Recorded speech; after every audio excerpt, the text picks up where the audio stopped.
Welcome to the Deep Dive, where we really plunge into a stack of insights, trying to help you get genuinely well-informed. Today we're embarking on, well, a bit of a journey into a topic that honestly touches every single one of us: maturity.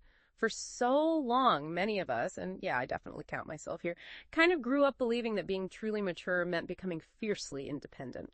The lone wolf type. It sort of implied self-sufficiency, needing no one, handling every single challenge on your own shoulders.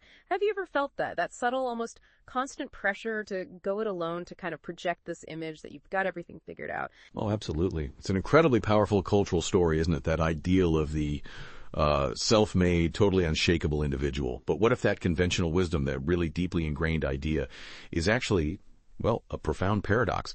Our sources from July 11th, they really invite us to consider something pretty radical, an alternative view. What if genuine maturity isn't about shutting ourselves off, but precisely about embracing our fundamental, very human need for other people? They suggest that true strength, the kind that actually fosters real growth, resilience, deeper understanding, well, that emerges through connection, through interdependence, not despite it. That's a really fascinating proposition. It turns things on their head a bit. So, okay, our mission today then is to unpack this fascinating paradox: maturity, community, independence. How do they all fit together? We've gathered insights from, wow, a really diverse range of thinkers. You've got the theological depth of C.S. Lewis, the coaching wisdom of Tony Dungy, the kind of philosophical presence of Eckhart Tolle, and even the, well, strategic observations of Robert Greene. Quite a mix. We're going to try and distill the most important nuggets, the key bits of knowledge from all these varied perspectives. The goal is to help you see how cultivating deep, authentic connections might just be the ultimate, maybe the most profound sign of truly being grown up. So, let's get started. All right, so first off, let's maybe challenge our usual understanding of what maturity even means. C.S. Lewis, who had this incredible knack, didn't he, for cutting straight to the heart of human experience, offers a really powerful, maybe even a bit counterintuitive starting point. He famously said, "When I became a man, I put away childish things, including the fear of childishness and the desire to be very grown up." Now, we often equate maturity with, being stoic, self-reliant. But what's actually radical about that statement? How does it challenge that conventional wisdom about being an adult? It sounds simple, doesn't it? Deceptively so. But it's incredibly insightful. Lewis is drawing this crucial distinction that, honestly, many of us, as we're kind of navigating our own journeys towards what we think is maturity, we completely miss it. He's not just talking about giving up the obvious stuff, the actual childishness, like, temper tantrums, making impulsive decisions, not taking responsibility. Those are the easy markers. But Lewis points to something way more subtle and, frankly, more insidious. It's the anxious desire to appear grown up. Or, put another way, the fear of childishness. The second type, this desperate need to project an image, to look like you're fully developed. And that's what he argues actually masquerades as maturity. Looks like strength, right? Like self-possession. But Lewis has this impulse, this very facade. It actively blocks genuine deep growth.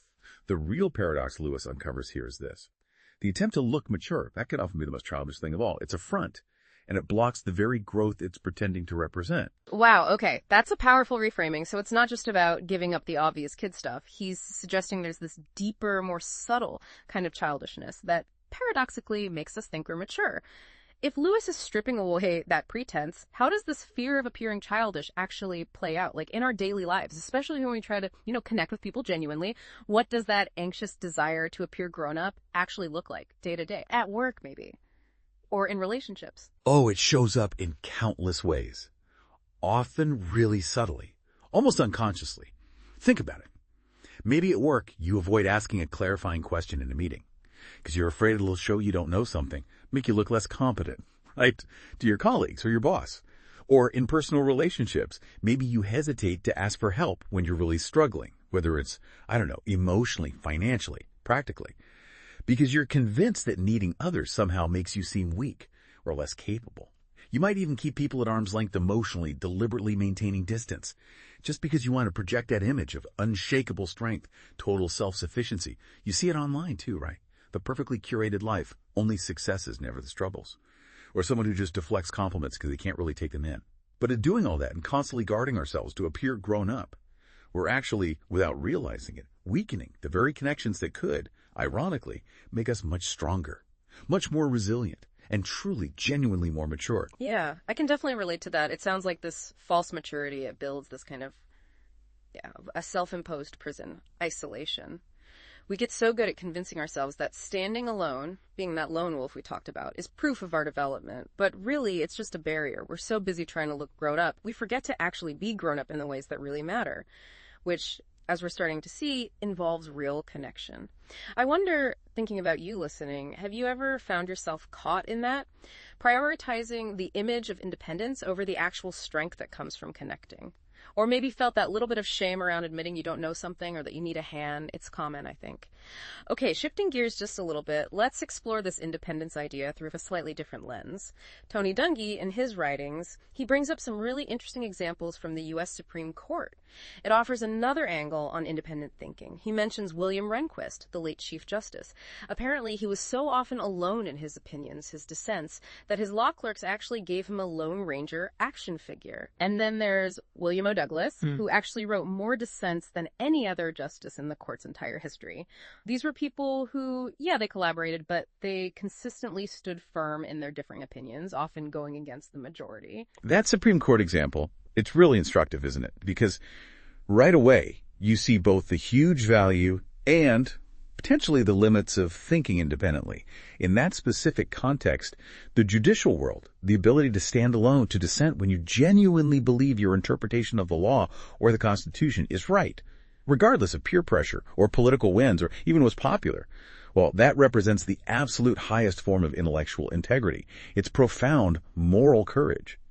That kind of independence is just vital for a healthy democracy. It serves justice. It keeps constitutional principles alive. It's exactly what we expect from a justice on the highest court. You can even argue those dissenting opinions, even if they weren't popular then, sometimes lay the groundwork for how the law evolves later on. Right, exactly. In that specific arena, it's not just okay, it's admired. It's a sign of a strong, independent mind working at the highest level. It's almost the ideal, really. Precisely. It's about principled conviction, right? A commitment to truth as you see it. But then Dungy implicitly asks this critical question, and it's central to what we're talking about today. When does that healthy independence, which is so valuable, so necessary in that specific, very specialized context, when does it cross the line into destructive isolation? Especially when we try to transfer that same mindset into our personal lives, our relationships, our spiritual lives. Imagine someone applying that same almost rigid lone wolf approach outside the courtroom, in a marriage, a friendship, a faith community. That intellectual integrity, which is admirable in a judge, it could easily morph into an inability to compromise, right? Or an unwillingness to ever admit you're wrong, or refusing constructive feedback from people who care about you. It stops being about upholding a principle like justice and starts being about upholding pride. And that makes real intimacy, real collective growth, incredibly difficult. It's this profound difference between standing alone for something bigger, justice, truth, versus standing alone against genuine connection, against the messy, vital process of interdependence. The crux, really, is finding that line. What makes for effective independence that serves the greater good? And when do those same qualities, just applied differently, become about fear or pride or just refusing to grow relationally? That's a really powerful point. It just drives home the importance of context, doesn't it? It challenges you, the listener, to think about your own life. Where does your independence serve something bigger? Maybe standing up for a value, making a tough call against the grain, but it also makes you reflect. Are there times when that independence is actually coming from maybe a fear of vulnerability, a subtle pride, or just an unwillingness to really engage deeply with others? Maybe that's holding you back from something far more meaningful and, yeah, maybe even more mature in the long run. So, okay, if the lone wolf thing and Lewis's fear of childishness are like false maturity, what's the alternative? Our sources then pivot. They show us a contrasting model, a really powerful one, the early Christian church. The book of Acts, specifically Acts 2.42, describes them so beautifully. All the believers devoted themselves to the apostles' teaching and to fellowship and to sharing in meals, including the Lord's Supper, and to prayer. What made their community, their gathering, so radically different from, say, just a social club? And what lessons can we pull from that today? Yeah, it definitely wasn't just a casual get-together or some club where people just, enjoyed hanging out. And it's really, really crucial to get this. This wasn't a community of dependent people who couldn't function on their own. Not at all. Quite the opposite, actually. These were folks who had made deep individual commitments. They were strong in their new faith. But, and this is key, they recognized that their individual strength, their unique gifts, their capabilities, they weren't diminished by connecting. They were actually multiplied exponentially. They grasped this profound truth.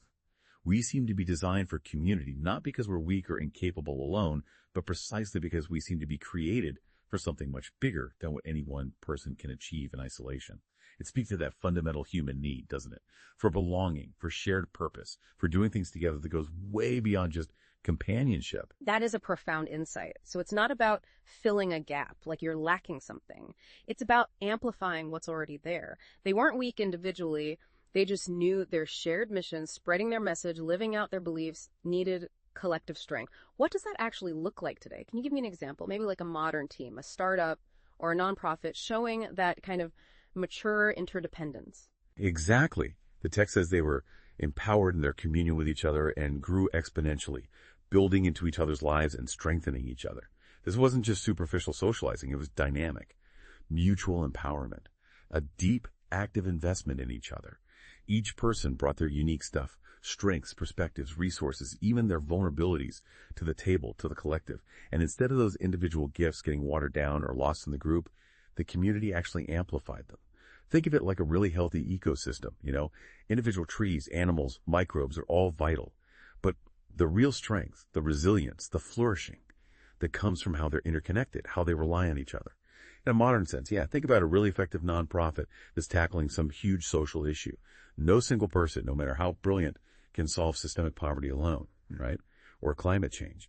But when you get a diverse team, maybe a fundraiser, a community organizer, a data analyst, a social worker, each bringing their unique skills, and they genuinely collaborate, share the load, celebrate wins together, openly talk about failures, they create something way more impactful than just the sum of their individual parts. They amplify each other's efforts, shared vision, mutual accountability, solving problems together. That's mature interdependence right there. And that leads right into a really critical distinction, doesn't it? This powerful model, this mature interdependence, it's clearly very different from something unhealthy like codependency. Because in codependency, individuals can often lose themselves in the group, right? Their identity gets tangled up in an unhealthy way, almost becoming like a shadow of someone else. Exactly right. That's a critical point to make clear, because sometimes people mix those terms up. Codependency, it's characterized by that unhealthy reliance. People lose their distinct identity, their personal boundaries, often their autonomy. They get overly focused on meeting someone else's needs or the group's needs, often at their own expense. Mature interdependence, though, that's a model where strong, capable individuals choose to link their strengths with others. It's a deliberate choice, a conscious act, for mutual benefit, for shared purpose. Personal identity isn't lost, it's preserved, maybe even strengthened. Think of like a jazz ensemble. Codependency might be the musician who's so scared of playing a wrong note, they just copy the lead player, completely losing their own voice. Mature interdependence. That's where each musician is a virtuoso, right? Confident in their own improvisations, able to take a solo, but they're also listening intently to everyone else, responding, building, weaving their individual talents together into this spontaneous, richer sound that no single instrument could ever create alone. Their individual brilliance gets amplified, not squashed, by the collective. Each keeps their unique voice, but contributes to something bigger, a masterpiece greater than any one part. That's the core difference. Distinct, strong individuals choosing to pool resources for a shared, elevated goal.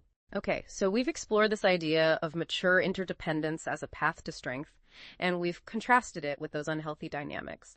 But what happens when relationships aren't built on that kind of foundation? Mutual respect, genuine connection, amplifying strength. Robert Greene's friend-to-lover concept, which he lays out in his writings on power and seduction. Wow, that offers a really sharp contrast. It's almost like a dark mirror image of how not to build genuine community. He even quotes Kierkegaard, which sets a pretty chilling tone. I do not approach her, I merely skirt the periphery of her existence. This is the first web into which she must be spun. Honestly, it sounds a bit predatory, like circling. It is. It's a stark, quite unsettling contrast. Greene's philosophy, as presented in the sources, it's all about a meticulously calculated approach. It treats relationships less like authentic connections and more like strategic moves in a game of manipulation. He breaks down the process in, disturbing detail. First, you engage in what look like friendly conversations, but they're not for real connection. They're basically covert ops, gathering valuable information about your targets. This intel includes their character, their tastes, their weaknesses, even hidden childhood yearnings or insecurities that might still be driving their adult behavior. It's all about building a psychological profile. So it's not building rapport, it's intelligence gathering. For a specific goal, reconnaissance basically, disguised as just chatting. Precisely. Then the second, really critical step is to make these targets comfortable. By spending time with them, seeming to show interest only in their thoughts and their company, you carefully lead them to lower their resistance. You subtly dissipate the usual tension between the sexes. And this is where the vulnerability comes in. Not as a chance for real sharing or mutual trust, but as a calculated opening, a carefully engineered breach in their defenses. Green explicitly says that this false friendship with them has opened the golden gate to their body, their mind. It's an intellectual and emotional infiltration strategy. The golden gate to their mind. Wow. That's a powerful and profoundly disturbing phrase. It implies this deliberate, strategic violation of trust, like finding a back door into someone's most private thoughts and feelings, all while pretending to be a friend. It's all about calculation, exploitation, and engineering how they perceive things. Once that comfort, that perceived trust, is locked in, then any offhand comment, any slight physical contact is used strategically to subtly spark a different thought, catch them off guard. The genius, or maybe the nefariousness of Green's approach, as he spells it out, is that nothing is more effective in seduction than making the seduced think that they are the ones doing the seducing. It's a masterclass in psychological manipulation, designed to make the other person feel completely in control, like they're initiating something organic, something genuine, when actually from the very beginning it was a carefully orchestrated plan, all designed to achieve a specific predetermined outcome. So yeah, this isn't about mutual connection at all. It's about conquest. It's treating human interaction like a game, a strategic game, where the main goal is just to gain an advantage, to win something from the other person, affection, power, or whatever. It really frames human connection purely through the lens of manipulation, rather than, mutual growth or service or just authentic relationship. Yeah, the contrast with that biblical model of community we were just talking about. It couldn't be sharper, could it? Where Green is looking to gather information for strategic advantage, the biblical model encourages sharing openly for mutual edification, for strength, creating safety and transparency. Where Green advocates creating these false senses of security and then exploiting vulnerabilities, the biblical model tries to build genuine trust based on authenticity, acceptance, shared purpose, and critically, where Green's approach treats the other person as a target to be won, basically an object for gratification, the biblical model sees others as fellow travelers, fellow human beings with inherent dignity, where everyone contributes to something collective, something higher. If we connect this to the bigger picture, you really see two fundamentally opposing views on human relationships. One is transactional, self-serving. The other is relational, mutually beneficial, mutually edifying. But, okay, here's something really unexpected, an insight that kind of pops out when you put these sources next to each other.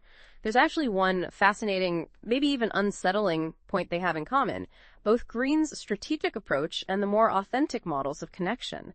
They both seem to implicitly recognize that meaningful relationships, whether they're manipulative or genuine, require patience, gradual development. You can't rush real connection, apparently, or even a calculated seduction, it seems. That is the unexpected thread, yeah. And it offers a powerful point for distinction. The key differentiator, though, it lies entirely in the motivation and the methodology. Green's patience. That's about controlling the outcome, creating a predictable path towards his desired end, like a chess player setting up a complex trap move by move. He's patient because he's waiting for the right moment to strike, right? To spring the trap. Authentic patience, on the other hand, is about allowing growth, respecting the organic pace of another person's journey. It's different. It means investing without a guaranteed predetermined payoff, listening without an agenda other than just understanding, showing up consistently, not to manipulate, but just to be there as a support, a confidant, a friend. It's more like the patience of a gardener, right? Nurturing growth, trusting the process, not like a puppet master pulling strings, anticipating every single move. One's about power over, the other's about presence with. So what does this all mean for us, for you, listening? It really prompts you to think about your own motivations when you're forming connections, doesn't it? Are you genuinely seeking to connect, maybe to serve, to contribute to something bigger? Or are there subtle elements, maybe even unconscious ones, of strategy, of self-gain influencing how you interact? Even something that seems harmless, like networking for your career. If it's done without any real interest in the other person, well, maybe that starts to lean a bit towards the green-like category. And this brings us to something absolutely crucial for building any kind of real connection, whether it's deep community or just a healthy one-on-one relationship. The challenge of authentic presence. Eckhart Tolle, with his profound insights on just being, he observes that in today's rush, we all think too much, seek too much, want too much, and forget about the joy of just being. That resonates so deeply with the contrast we've been pulling out, especially when you think about Green's strategic mind versus real community. Oh, it absolutely does. Tully's point connects all these themes together beautifully, because that constant internal state, thinking, seeking, want, which is basically the engine of Green's strategic approach, it creates this huge barrier, a barrier to the kind of authentic presence that's absolutely vital for real community, for healthy relationships. If you're constantly strategizing, planning your next move, calculating outcomes, if your mind is always in the future or analyzing the past, you simply cannot be fully present with the person right in front of you. You might be physically there, yeah, but your attention, your focus, your energy, it's somewhere else entirely. Yeah, it's like you're in the room physically, but mentally you're in a different room altogether. Analyzing, planning, maybe even editing what you're about to say instead of actually hearing them. It's a fundamental disconnect, isn't it? Precisely. You're not really engaging with them. Their thoughts, their feelings, their actual presence, or even the subtle cues that happen in human interaction. And this applies equally, whether we're talking about trying to build that authentic, empowering community, like the early Christians, or trying to foster a healthy give-and-take romantic relationship. That incessant internal chatter, that strategic mindset that Green actually champions, it fundamentally stops us from experiencing what Tolle calls the joy of just being. That joy comes from a state of pure presence, unadulterated presence, where the agenda just fades away, and all that matters is the connection, right here, right now. So the joy of just being that Tolle mentions, it sounds like it requires us to actually set aside our agendas, our strategies, our anxieties, even just for a moment, long enough to simply be present with another person, to truly see them, truly hear them. And that kind of presence, just by its nature, it's completely incompatible with Green's manipulative tactics, which need constant calculation. But it is, like you said, absolutely essential for the kind of authentic, strengthening community that Tony Dungy describes, the kind where people really build into each other's lives. It's almost like the cost we pay for living too much inside our own heads. We miss that joy. Okay, now let's dig into another really fascinating paradox that comes up in our sources. This idea that real strength can actually emerge through vulnerability. Christopher Walken has this wonderfully direct, almost brutally honest observation. If you knew how quickly people forget the dead, you would stop living to impress people. That really makes you stop and think, doesn't it? It's such a stark reminder of how fleeting external validation actually is. It's incredibly potent, that quote, because it directly hits one of the core reasons, often subconscious, why we avoid genuine community, why we avoid authentic connection. It's the fear of judgment, right? Fear of rejection, fear of appearing imperfect. So we keep our distance, we stay guarded, precisely to protect an image, to impress others, or just to avoid discomfort, avoid the potential sting of criticism. We build these elaborate fronts, these facades, just like Lewis pointed out, to look grown up or like we have it all together. Yeah. But as Walken's quote kind of brutally suggests, this very distance, this act of self-protection, of managing our image, it inadvertently stops us from experiencing the profound strength that actually comes through real, authentic connection.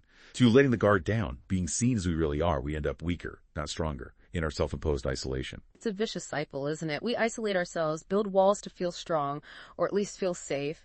But that very isolation is actually making us weaker in a fundamental relational sense. It cuts us off from vital support, from growth. But the sources also give us another powerful proverb that challenges this. Iron sharpens iron. Resistance builds muscle. Challenges fortify your inner citadel. This suggests that the friction, the challenges we might inevitably hit in community, they aren't things to run away from. They're actually opportunities for growth. Absolutely. This is where the paradox really shines. Authentic engagement with other people, it inevitably brings stuff up. It brings perspectives that challenge our assumptions, behaviors that reveal our blind spots, and needs that call forth our compassion.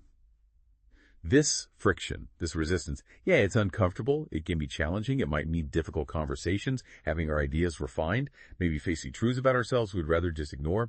But it is also the very mechanism through which we grow stronger, more empathetic, more resilient. The discomfort of genuine connection isn't a bug. It's actually a feature. You have to embrace the friction because it's the forge where genuine strength, empathy, resilience, that's where they get hammered out. Think of it like the emotional version of a tough workout. It's taxing in the moment, right? It pushes you past your comfort zone. But the growth, that happens precisely in that resistance. And only when you lean into it. Without that friction, we just stay, well, soft, unchallenged. and ultimately less capable. So that discomfort, that friction, maybe it's a challenging debate with a friend, or having your assumptions questioned in a group. It's actually a sign you're on the right track, growing into something stronger, something more mature. It's not a signal to back off, but maybe a signal to lean in. And Bill Walsh, the legendary football coach, he offers another piece of wisdom here that ties it all together so nicely. Winners behave like winners long before they are winning. How does that apply to this whole journey of building authentic community? That insight applies directly to community building, to pursuing mature interdependence in the most proactive way possible. If we genuinely want to experience those deep, strengthening benefits that come from real community, the kind that leads to that exponential growth we talked about, then we have to proactively begin behaving as if we already understand our need for others. What does that mean? It means taking the initiative, reaching out, even when our gut instinct may be fueled by that Lewisian fear of childishness or the comfort of the lone wolf idea is telling us to withdraw. It means being willing to share our struggles, our vulnerabilities, even when we'd much rather just project that image of unshakable strength. It means actively investing our time, our energy, our emotions into relationships, offering support, listening deeply, being present, even when we can't see an immediate payoff or guarantee. It takes a courageous act of faith, really, faith in the process, believing in the eventual growth and mutual strengthening that community offers. It means being the first one to offer help, maybe, the first to admit a mistake, the first to seek collaboration. This really raises an important question for you, listening. What's maybe one small step you could take, even today, to behave as if you already deeply understand your need for others, even if it feels a bit uncomfortable? Okay, so to bring all these incredible threads together now, from Lewis, redefining maturity, to Green's strategic manipulation, the power of presence, vulnerability, Simon Sinek gives us this powerful closing thought about vision. He says, to inspire the hard work that needs to be done to build something is often more abstract. It is the responsibility of the visionary to paint the abstract future as if it were the tangible present. Then we will have something to rally for. That applies perfectly to this challenging but, well, deeply rewarding work of building authentic community, doesn't it? Oh, it's incredibly relevant. Whether we're talking about building a thriving faith community or developing authentic romantic relationships or even just growing as mature, interdependent people within a team, we absolutely need a compelling vision. This vision, it's what makes the hard work, the sometimes uncomfortable work of genuine connection, feel truly worthwhile. It's what motivates us to push past the friction, to risk being vulnerable, to invest patiently over time. And that vision, it needs to be concrete enough to inspire action right now, painting a vivid picture of the benefits of mature interdependence, but also flexible enough to adapt as we learn, as we grow through the whole relational journey. Without that clear, compelling vision, it's just too easy to slip back into the familiar comfort of isolation, isn't it? Or maybe fall back into manipulative strategies when things get tough, because the why just isn't strong enough to hold us steady. So the visionary, and that could be a formal leader, sure, but maybe also a parent or just someone in the group who really gets this paradox. They have this crucial job. Helping others see beyond the immediate challenges, the discomfort of vulnerability, the friction of disagreement, the patience it takes to see the ultimate profound benefits of real community. It's about showing them the huge value of that multiplied strength, that collective resilience, that shared joy, making the abstract idea of being connected feel tangible, real, desirable. Exactly. And just to summarize, the key takeaways that this vision really needs to communicate, the core truths we need to internalize and maybe share, it's helping people truly understand that vulnerability. It isn't a weakness you need to hide. It's actually a profound strength. It opens the door to genuine connection. It's recognizing that needing other people, that's not a sign of immaturity or being inadequate. It's actually deep wisdom about how we're designed. We seem to be wired for relationship. And finally, that genuine connection, the kind that truly strengthens us, grows us, it requires both immense patience and unwavering courage, because it involves the messy, beautiful reality of real human beings interacting with each other. As we start to wrap up this deep dive, the sources offer us some really powerful questions for deep reflection, prompting us to really take these insights in and apply them to our own lives. First, think about C.S. Lewis's fear of childishness, that anxious desire to appear grown up, that need to project self-sufficiency. How might that actually prevent us from forming the kind of authentic, strengthening community that Tony Dungy describes? Think about those moments you might have held back, maybe put up a front instead of being real. And following right on that, consider this. Yeah. In what specific ways does our culture's constant emphasis on fierce independence, the pull yourself up by your bootstraps story, celebrating the individual hero, How does that potentially work directly against the biblical model? The one where believers are actively supporting each other, building into each other's lives. It's a real tension there, isn't it? Between what society often tells us and what our deeper human needs might be. Absolutely. And the tension between Robert Greene's tactical approach and the biblical model of genuine community, that also raises crucial questions about authenticity, about our ethics in dealing with others. When does strategic thinking about relationships actually cross the line? When does it become manipulation, where other people are just means to an end? And when is it simply wisdom, like understanding you need patience and gradual development in a healthy way? And maybe most crucially, how do we build relationships gradually, thoughtfully, recognizing connections take time to grow organically, without falling into that trap of treating others like targets to be won, or like resources to be extracted? And perhaps most importantly, how do we accurately tell the difference between healthy independence, where we stand on principle, and destructive isolation, where we stand alone just out of fear or pride? Those Supreme Court justices Donji mentioned, they're a powerful reminder, aren't they? Sometimes standing alone for your convictions is not only necessary, it's morally right. It's a testament to integrity. The key seems to be understanding when our independence truly serves a greater good, contributes to justice, upholds a vital principle, versus when it simply serves our own fear. Our fear of vulnerability, our own stubborn pride, or maybe just our unwillingness to step into the messy reality of genuine connection. It really comes down to discerning the motivation behind why we connect, or why we choose to stand apart. The reflections from July 11th, they ultimately call us towards this profound kind of mature vulnerability. It's about being strong enough to humbly acknowledge, yeah, we actually need other people, patient enough to build relationships gradually, step by step, letting them unfold naturally. And wise enough to clearly distinguish between genuine community that builds us up versus strategic manipulation that only seeks to take advantage. This isn't that false maturity Lewis warned us about, the one that's terrified of appearing childish and just builds a brittle facade. And it's not a naive approach either, not ignoring the complexities of human nature or the inevitable friction or the real challenges that come with true connection. Instead, what it is, it's the mature recognition that we are fundamentally created for community, designed for connection. It's the deep understanding that our individual strengths, they aren't diminished when we connect authentically. They're actually multiplied, incredibly multiplied, leading to exponential growth, real resilience.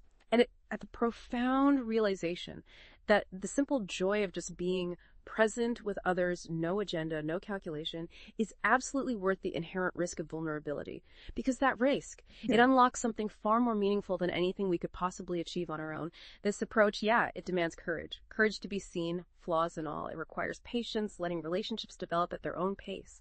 And it calls for deep wisdom to navigate all the nuances of human interaction. It offers us the chance to experience that kind of explosive growth, that deep fulfillment that happens when iron sharpens iron and people truly, genuinely build into each other's lives. So the choice before us, laid out so clearly in these really diverse sources, it's simple, yet profound. We can continue down that path of isolation, the one that often masquerades as maturity, convincing ourselves we don't need anyone, protecting an image that isn't even really us. Or we can choose to embrace a mature interdependence, one that recognizes our need for others, not as some kind of weakness we need to overcome, but as the very pathway to becoming who we were truly meant to be. The early Christians, they chose community, and they grew exponentially. They transformed their world. The question for each of us, for you, really is, what will we choose? And that's our deep dive for today. Wow. We've journeyed through some incredibly powerful ideas, haven't we? All pointing towards this counterintuitive yet maybe profoundly true idea that true maturity often means letting go of that lone wolf ideal and instead courageously embracing the strength that only comes from authentic connection. Yeah, and as you go about your day, maybe think about that iron sharpens iron concept one more time. What if the challenges, the inevitable discomforts, even the friction that comes with genuine community, those moments where you might feel a bit exposed or your ideas get challenged, what if they aren't just tests of our resilience? What if they are the very forge, the place where our greatest individual strength and our collective strength, our empathy, our character, our capacity for real joy? What if that's where it's truly shaped? Is it possible that a resistance to community, that desire to always go it alone, is actually the true weakness? And leaning into the messiness, the demands of genuine connection, maybe that's the ultimate strength. Thank you so much for joining us on this deep dive. We'll be back with more insights for you soon.